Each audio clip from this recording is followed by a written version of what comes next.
Saudara dan saudari rakyat Malaysia, saya mendapat maklumat bahawa satu program tidak bermoral akan diadakan di kawasan Parlimen Hulu Langat, iaitu Glamping Wish Pride, anjuran pertubuhan haram bernama Jejaka, bertemakan Two Nights of Warmth and Love. Ketua Bahagian Bersatu Hulu Langat, Cikgu Faiz Rahmat, telah menyatakan bantahan terhadap program ini. Namun sehingga kini belum ada sebarang respon dari pihak Polis Diraja Malaysia (PDRM) dan pihak berkuasa tempatan PBT.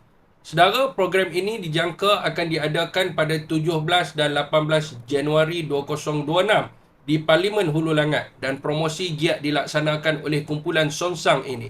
Saudara dan saudari rakyat Malaysia, jika tiada halangan atau bantahan di mana program ini dapat diteruskan oleh kumpulan ini, saya dan rakan-rakan di Bersatu Hulu Langat telah berbincang di mana kita akan berhimpun di kawasan program ini untuk menghalang dari kawasan kami tercemar dengan budaya dan amalan Sonsang. Sudah pasti jika ada pertembungan akan mengakibatkan kekecohan dan mungkin pergaduhan di mana rakyat di kawasan sekitar sudah mulai marah dan tidak berpuas hati dengan program seperti ini.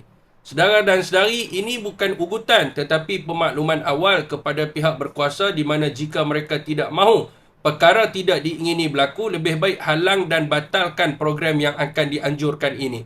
Apakah reaksi rakyat Malaysia, terutamanya rakyat di Parlimen Hulu Langat?